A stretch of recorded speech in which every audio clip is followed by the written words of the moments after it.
Chapitre 542 Les Juifs chez Lazare. Le 19 décembre 1946.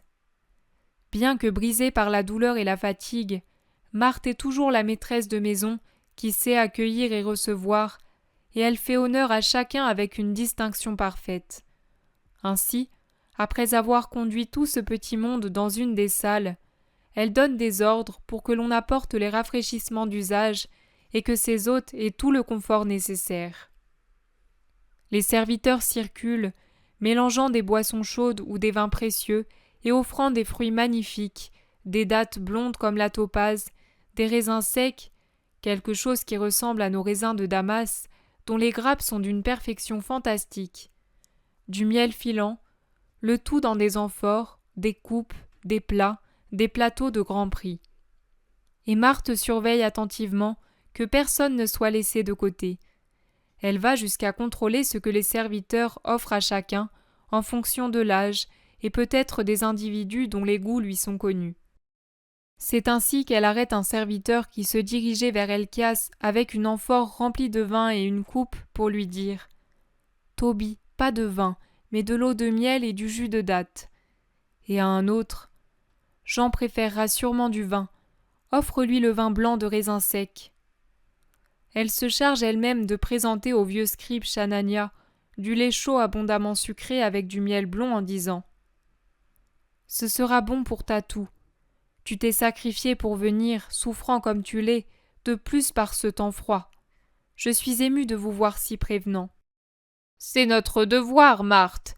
Euchérie était de notre race, une vraie juive qui nous a tous honorés. » L'honneur fait à la mémoire vénérée de ma mère me touche au fond du cœur. Je répéterai à Lazare ces paroles. « Mais nous voulons le saluer, un si bon ami !» Lance faux comme toujours Helkias qui s'est approché. « Le saluer ?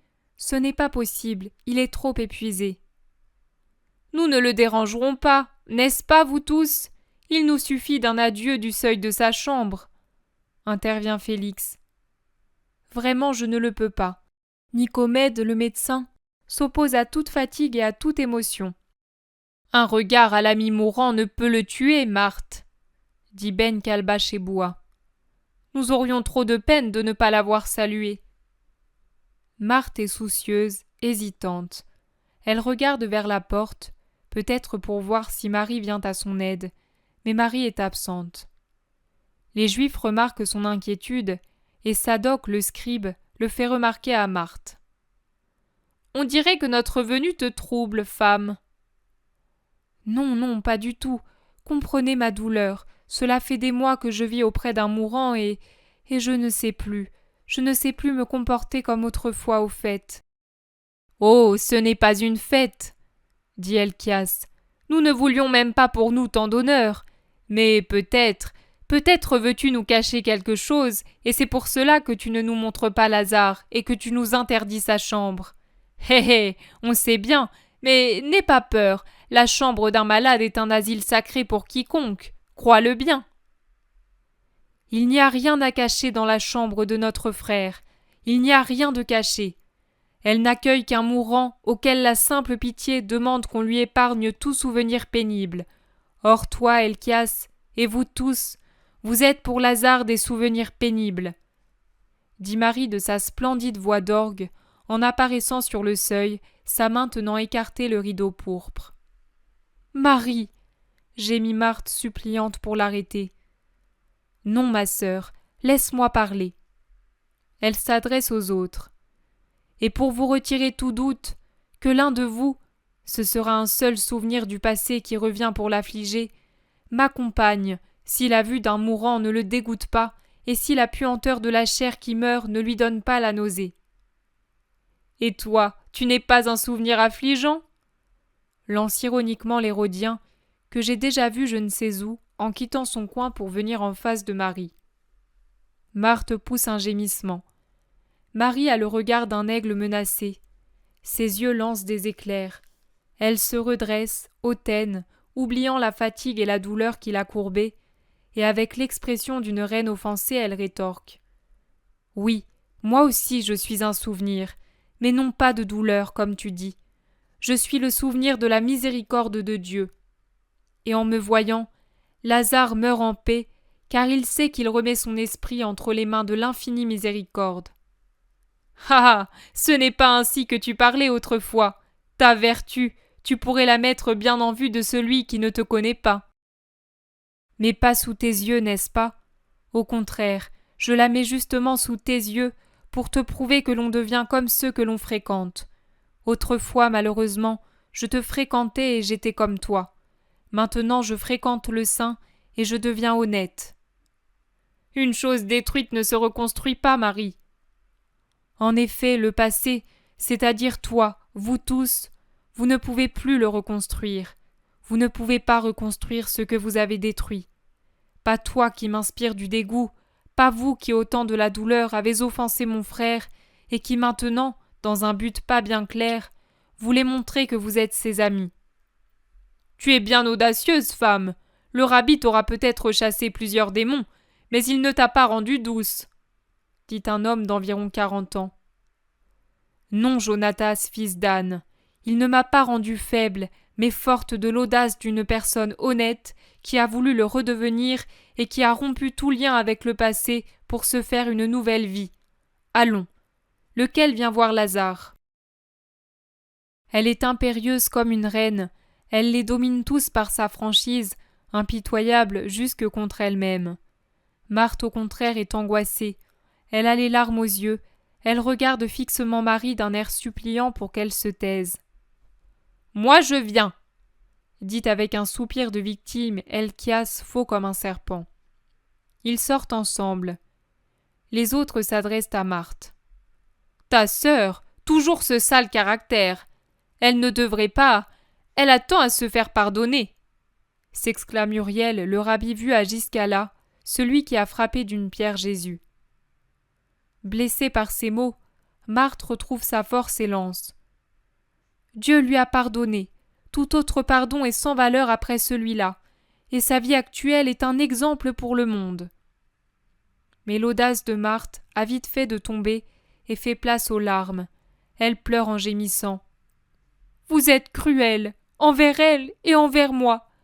Vous n'avez pitié ni de la douleur passée, ni de la douleur actuelle. Pourquoi êtes-vous venue? Pour offenser et faire souffrir? Non, femme, non, uniquement pour saluer un grand juif qui meurt. Pour nulle autre raison, sois-en sûre. Il ne faut pas mal interpréter nos intentions qui sont droites. Nous avons appris par Joseph et Nicodème l'aggravation de l'état de Lazare et nous sommes venus, comme eux, les deux grands amis du rabbi et de Lazare. Pourquoi voulez-vous nous traiter différemment, nous qui aimons comme eux le rabbi et Lazare? Vous n'êtes pas juste. Peux-tu donc soutenir que, ainsi que Jean, Éléazar, Philippe, Josué et Joachim, ne sont pas venus prendre des nouvelles de Lazare et que Manahen lui-même n'est pas venu? Je ne soutiens rien, mais je m'étonne que vous soyez aussi bien informés de tout. Je ne pensais pas que même l'intérieur des maisons était surveillé par vous.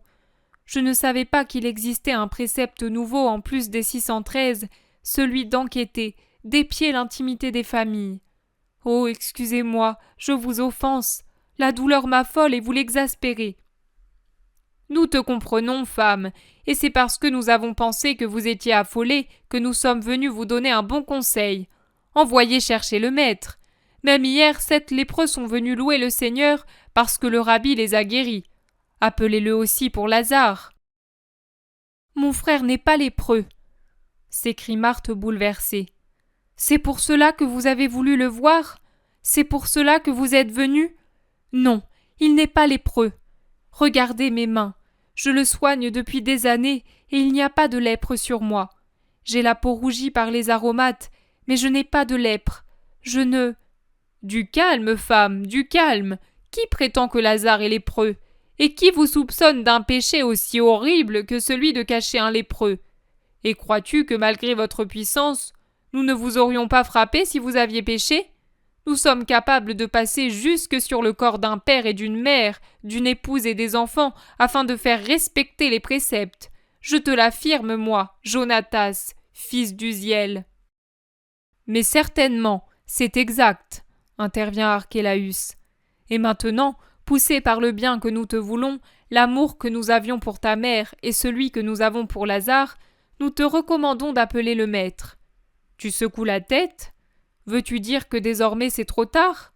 Comment? Tu n'as pas foi en lui, toi, Marthe, disciple fidèle? C'est grave. Commencerais-tu, toi aussi, à douter? Tu blasphèmes, scribe. Moi je crois au Maître comme au Dieu vrai. Alors pourquoi ne veux-tu pas essayer? Il a ressuscité les morts, du moins c'est ce qu'on prétend. Peut-être ne sais-tu pas où il se trouve.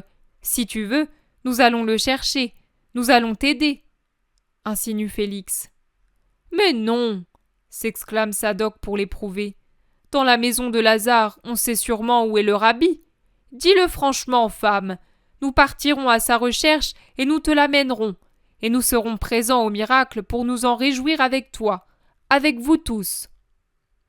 Marthe est hésitante, presque tentée de céder. Les autres la pressent tant qu'elle confie.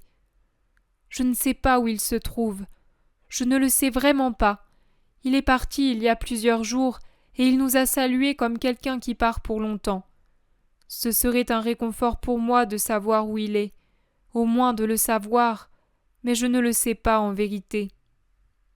Pauvre femme, mais nous t'aiderons, nous te l'amènerons, propose Cornélius. Non, il ne faut pas. Le Maître, c'est de lui que vous parlez, n'est-ce pas? Le Maître a dit que nous devons espérer au-delà de ce qu'il est possible d'espérer et en Dieu seul. C'est ce que nous allons faire. Tonne Marie qui revient avec Helkias. Celui-ci la quitte aussitôt et se penche pour parler avec 3 pharisiens. Mais il meurt à ce que j'entends raconter, dit l'un de ces 3 qui est d'Horace. Et alors, qu'il meure, je ne m'opposerai pas au décret de Dieu et je ne désobéirai pas au rabbi. Et que veux-tu espérer au-delà de la mort, espèce de folle? Persifle l'Hérodien. Quoi? Mais la vie. C'est un cri de foi absolu. La vie? Ah, sois sincère, tu sais que devant une mort véritable son pouvoir est nul, et dans ton stupide amour pour lui, tu ne veux pas que cela paraisse. Sortez tous. Ce serait à Marthe de le dire, mais elle a peur de vous. Moi, je crains seulement d'offenser Dieu qui m'a pardonné, et je le fais donc à la place de Marthe. Sortez tous. Il n'y a pas de place dans cette maison pour ceux qui haïssent Jésus-Christ. Dehors. Rentrez dans vos tanières ténébreuses. Dehors tous, ou je vous ferai chasser par les serviteurs comme un troupeau de gueux immondes. Dans sa colère, elle est imposante. Lâche à l'extrême, les Juifs s'esquivent devant cette femme. Il est vrai qu'elle ressemble à un archange irrité. La salle se désencombre, et les regards de Marie, à mesure qu'ils franchissent le seuil un par un en passant devant elle, créent une immatérielle fourche caudine sous laquelle doit s'abaisser l'orgueil des Juifs vaincus. Enfin la pièce est vide. Marthe s'écrase sur le tapis et éclate en sanglots. « Oh, tu les as offensés, et eux t'ont offensé, nous ont offensés. Maintenant ils vont se venger et… » « Mais tais-toi, sotte femmelette, sur qui veux-tu qu'ils se vengent? Sur Lazare? Auparavant ils doivent délibérer, et avant qu'ils ne décident. On ne se venge pas sur un Gulal. Sur nous? Avons-nous donc besoin de leur pain pour vivre? Nos biens ils n'y toucheront pas. Sur eux se projette l'ombre de Rome. Sur quoi alors? Et même s'ils le pouvaient, ne sommes-nous pas 2 femmes jeunes et fortes? Ne pouvons-nous pas travailler? Est-ce que Jésus n'est pas pauvre? N'a-t-il pas été un ouvrier? Ne serions-nous pas plus semblables à lui en étant pauvres et travailleuses? Mais glorifie-toi de le devenir. Espère-le, demande-le à Dieu. Mais ce qu'ils t'ont dit… Ah, ce qu'ils m'ont dit, c'est la vérité. Je me le dis moi aussi. J'ai été une femme impure. Aujourd'hui, je suis l'agnelle du pasteur, et le passé est mort. Allons, viens auprès de Lazare.